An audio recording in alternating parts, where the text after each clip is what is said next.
Hello everyone and welcome to today's biological factors that affect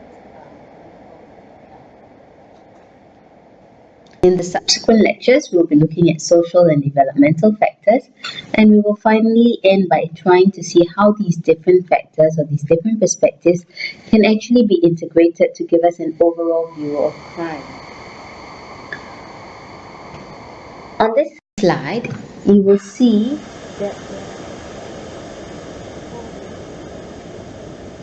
examine the development of criminal behavior. We can look at it from the individual level, which is what the biological level would look at. We could look at it from a group influence and socialization level, which looks at the influence of the immediate network of people surrounding the individual, then which would cover the developmental perspective. And the social perspective would include examining the wider community as well as the wider society and how it could explain the development of criminal behaviors. As I mentioned earlier, in today's lecture, we will be covering the biological factors. Now, according to biological factors, there is a significant and those who are not criminals. They propose that a criminal is radically different from a non-criminal, and that there are some people who are really born criminals. Thus, these biological theories tend to view criminals or criminal behavior as a form of illness caused by pathological factors that are specific to certain groups of individuals.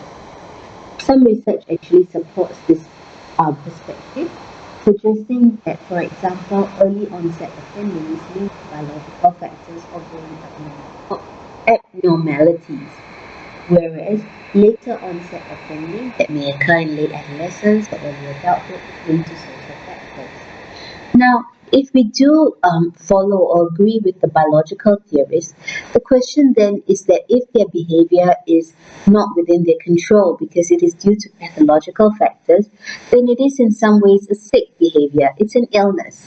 And if it is an illness and not due to bad behavior that is of somebody's choice, can we really punish these people who commit these crimes? Because in the same way that we cannot blame somebody for being physically ill, we possibly also cannot blame them for being involved in criminal behaviors because these criminal behaviors are not within their control. This is a question that many theorists as well as practitioners in the area of criminal justice have been debating for a while. One specific area that is the link between biology and behavior is criminal anthropology. Criminal anthropology is basically the scientific study of the relationship between the physical characteristics of the individual and his propensity to commit crime. It is actually what we could probably view as the first or the foundation of criminal profiling, where criminal behavior or the possibility of being involved in criminal acts is inferred based on the perceived links between the nature of the crime and the personality or the physical appearance of the perpetrator.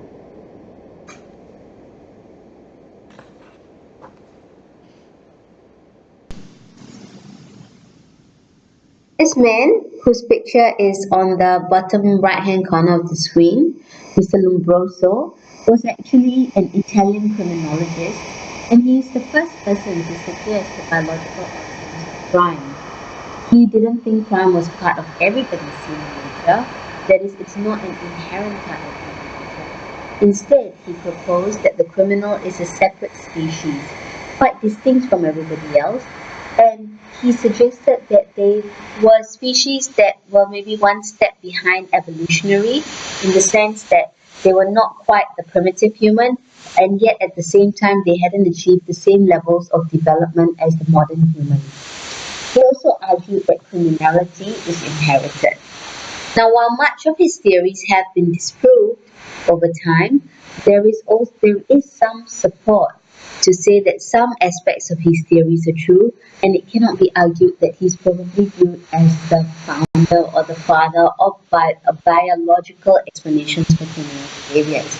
Examples of what he says that, or that he says would be characteristic of criminals is that, for example, they are likely to have twisted noses, extra high cheekbones, longer arms, a larger jaw, and excessive wrinkles. Some of the pictures the four pictures of the men on the right hand of the screen actually shows you what he would think of as how a criminal would have looked at or would have looked like at that time. Now, how he decided on he might he and his followers formed a and he declared that these of their bodies most of these similarities or height in the sense abnormal in size. And based on these findings, he also suggested that when it came to female offenders, they were far worse than the male offender in terms of their physical characteristics being different from a non-female offender because they had very strong masculine characteristics. As I mentioned earlier, a lot of his theories have been discredited by modern science. However, there are a lot of people who still respect him for the work that he has done, and there is actually a museum that is dedicated to him in Italy. Now, if you follow the link on this slide here, it will actually give you more information about the museum and also a little bit more information about the theories that he proposed.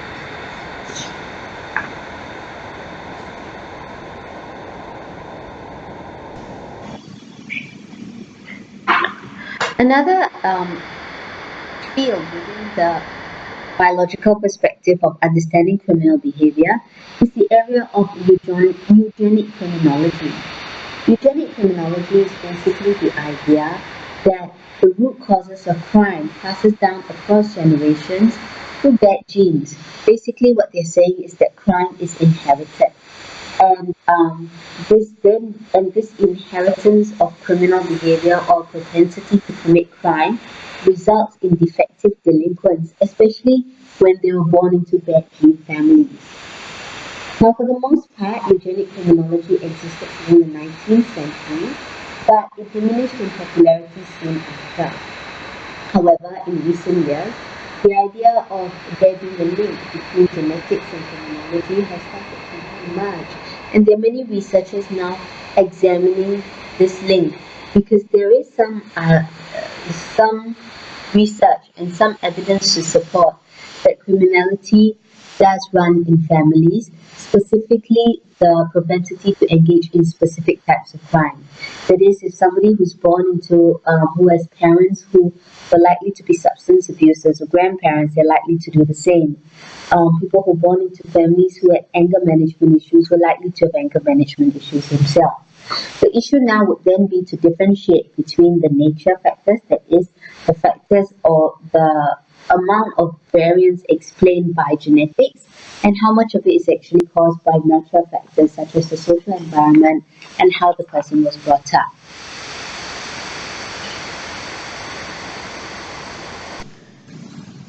When understanding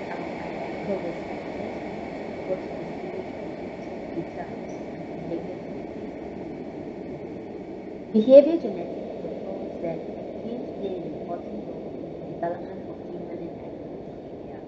This is similar to what's proposed by theories who support the idea of eugenic criminology. Molecular genetics, on the other hand, look at specific genes within the individual. And what they look at is the structure and the function of the genes at the molecular level to understand how genes within an individual may serve as the foundation for specific behaviors. That is, they want to examine to see whether there are very, very specific genes that are linked or that lead to criminal behaviors. The idea behind it is that if we can isolate the genes that lead to criminal behaviors, perhaps modifying these genes or removing these genes in some way can stop the criminal intention or involvement in criminal behavior.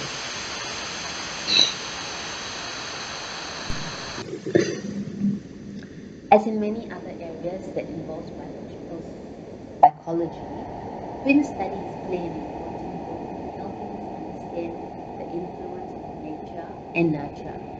As you would already know, this is done by studying twins who are raised together and raised apart. That is, if twins are raised apart and yet they're still very similar, it supports the idea of the effect of the genes or biology. To some extent, we can also understand the impact of these biological risk factors by studying adopted children, specifically by examining if they are more similar to their biological or their adopted parents. If they are more similar to their biological parents, it lends support to the idea of the influence of genes, whereas if they're more similar to their adopted parents, it lends support to the idea that our behaviors are influenced by the environment that we are brought up.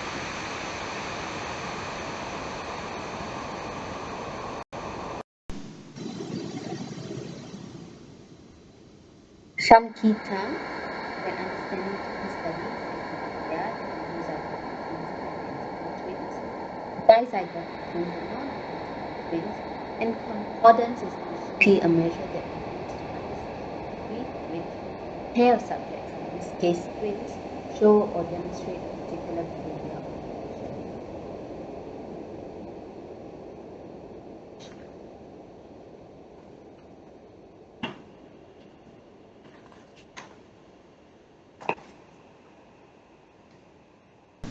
The other two key terms to look at is shared environment versus non-shared environment. Shared environment basically means environments that twins share. This do not necessarily start with birth, but also include pre-natal experiences. That is things like toxins that the mother may have been exposed to, proper nutrition during the prenatal period, whether the mother was consuming drugs or alcohol, and so on. Other factors that we look at when examining shared environments are things like whether they share the same home environment. Non-shared environment, on the other hand, is usually attributed to twins who are reared apart. So, for example, they grew up in different homes, went to different schools, and were involved in different activities.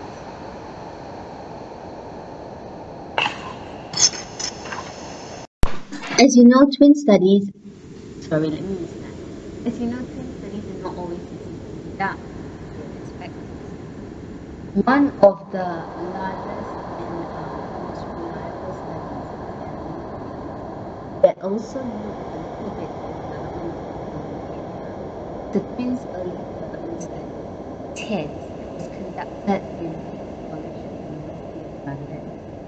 The study included 13,000 pairs of twins and 26,000 individuals, and data was collected in the mid-90s but was analyzed by different groups of researchers until 2005. The study actually started with researchers wanting to understand language and development, academic achievement, and behavioral problems in twins. Now, what they found that's interesting specifically in relation to the development of criminal behavior is firstly, heritability does play only a modest role in determining antisocial behavior. This suggests then that the environment that you're brought up in actually plays a larger role in determining antisocial behaviors. The exception, however, is the development of callous unemotional traits. That is the trait that explains why some people have very little empathy or feeling for others. When it comes to the development of callous unemotional traits, there is a significantly higher genetic influence, suggesting that if parents are callous and unemotional by nature, chances of their children developing similar traits are very high. The study also showed that the social environment that the individual grows up in affects children who are already at genetic risk for antisocial behaviors. That is, children who already have a genetic connection to parents with antisocial behaviors are actually at higher risk to developing antisocial behaviors if they are brought up in adverse environments. For example, children who were abused were more likely to display antisocial behaviors than children who were not. And finally, the other main finding from this study is that familial and parental influence does decrease with age when it comes to involvement in deviant behaviors. On the other hand, however, genetic influences increase with age when it comes to the development or the display of deviant behaviors. This suggests that the influence of genetics may not always be evident early on in somebody's life, but instead may be clearer as the person grows older. Another reliable study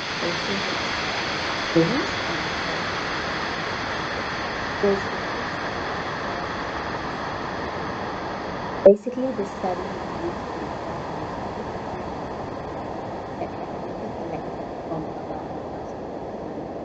pairs of twins, about 2,400 individuals. The study focused on kids or twins whose parents had reported aggressive behaviors in these twins when they were 8 or 9 years old. The study collected data at that point and then followed up with the same set of twins about 8 years later when they were about 16 or 17 years old with a self-report measure. What they found is that genetic factors do play a role. However, there is a gender effect here, where genetic factors played a larger role in explaining early onset aggression in boys, but were less important in explaining the development of delinquent behaviors at a later stage.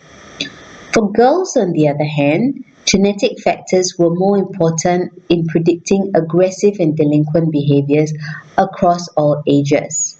Now, for girls, this may be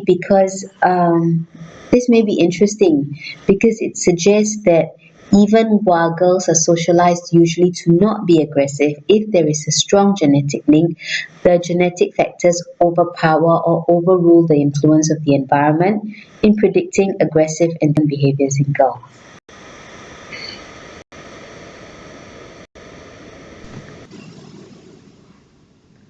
Adoption studies can also help us understand the development of deviant behaviors. In fact, they're critical in helping us understand the relationship that exists between adopted children and their biological and adoptive parents. Unfortunately, however, there are very few reliable studies involving adopted children, and even those that are available have many methodological issues. The two studies that we will focus on here, which is the study by Crow in 1975 and Mednick in 1975 as well. Crow found that antisocial behaviors are highly linked to the child's age at time of adoption and the time spent in temporary care. What he found is that children who are adopted at a later age or who spend more time in temporary care such as foster homes or orphanages were more likely to display antisocial behaviors. This is likely a function of the environment that they grew up in. Mednick, on the other hand, found that there exists a significant relationship between the conviction history of the adoptee and the biological parents, and this is especially true for male or chronic offenders. That is, if the child's biological parent has a history of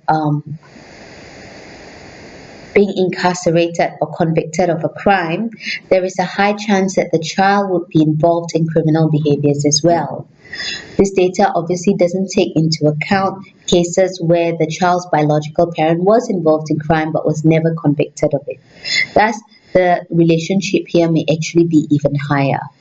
Interestingly, he also found that there is no link between the type of crime committed by parent and child, which suggests that the child, while the child may be involved in criminal behaviors, if the biological parent was involved, he or she may not necessarily follow the same pattern of criminal behavior.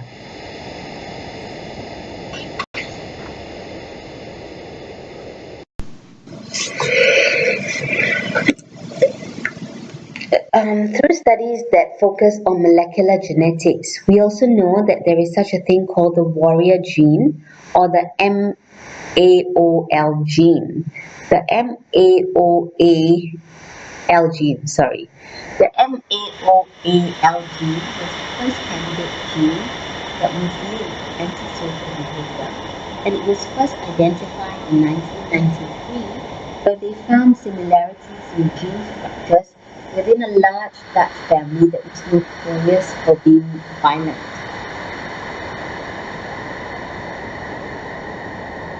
A recent review declared that several studies have shown that the MAOA-L gene or the effects of this gene in men is more prevalent if they were previously exposed to early life abuse. In this case, these people were then more likely to engage in significantly higher levels of violent behavior than men who had the same gene but did not experience abuse in early life. This suggests that there is an interaction between the gene and the environment, and not everybody who has this gene is going to be violent in nature. Another gene that has been identified through the study of molecular genetics to be linked to criminal behavior is the CDH13 gene, which also found similar results, where it says the effects of the genes are exacerbated by exposure to an adverse environment. And we know through research that the combination of these two genes, the MAOA-L gene and the CDH13 gene, is present in about 10% of all violent offenders. Biological risk factors can also come into play even before a child is born. For example, through in utero exposure, exposure to things like drugs, nicotine, and alcohol can or have been shown to be linked to the development of delinquent behaviors later in life, as has the quality of the prenatal environment. For example, research shows that the impact of the mother being while pregnant is actually higher on boys than girls. We also know that women who quit smoking while pregnant develop children or have children who are less likely to develop antisocial behavior. However, we can't look at this relationship in isolation, because it is also possible that mothers who continue to smoke during their pregnancy anyway come from lower SES families and display more antisocial behaviors themselves. Therefore, the impact of smoking on the development of later delinquent behaviors may be confounded by the impact of the genetic influence of the mother having antisocial behaviors herself, or the poor quality of nutrition that the child may receive. In terms of drug use, we know that mothers who take drugs while they're pregnant are more likely to have children who abuse drugs as teens. Other factors such as the quality of the prenatal environment in terms of proper nutrition, proper vitamin, exposure to other toxins also influence the development of delinquent behaviors in later life. In terms of birth complications, we know that birth complications such as insufficient oxygen reaching the child during the birth due to umbilical cord around the neck, for example, could lead to neurological deficits such as lower IQ levels. Lower IQ levels may lead to poor school performance, and as we shall see in subsequent lectures, academic achievement is definitely linked with the development of the behaviors.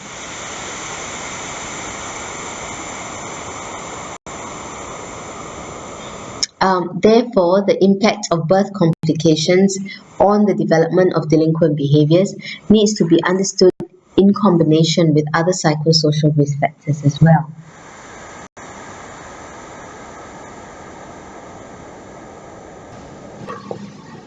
We also know that there are some psychosocial factors that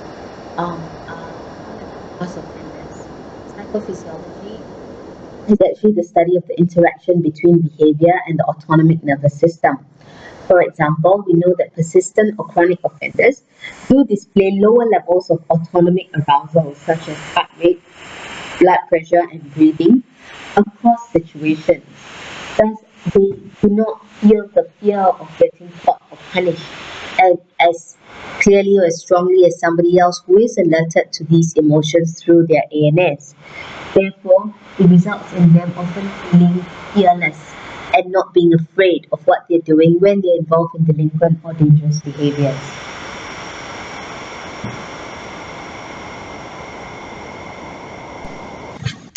We also know that there is a link. For example, we know that elevated testosterone have been linked to aggression, and that elevated testosterone levels actually help to reduce fear of punishment and increases the person's positive perception of possible rewards.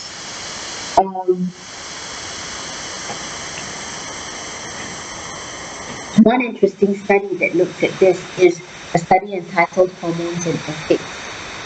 In this study, researchers conducted an experiment in which about 120 participants were asked to take a math test that would reward them with money for each correct answer.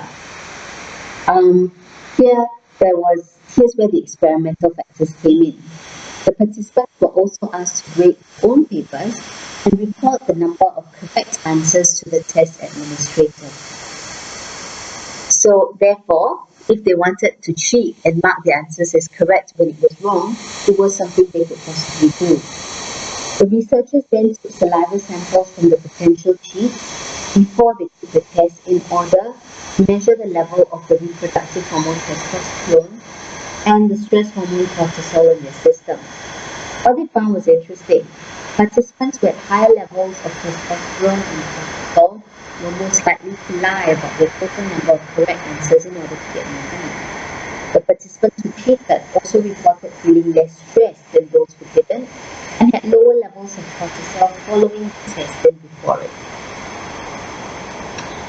Despite testosterone, we also know that premenstrual symptoms are linked to higher levels of irritability, aggression, and loss of control in females.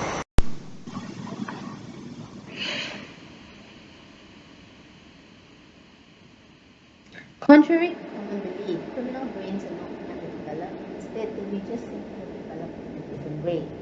Summarized on this slide is the role of different parts of the brain to explain what damage and result.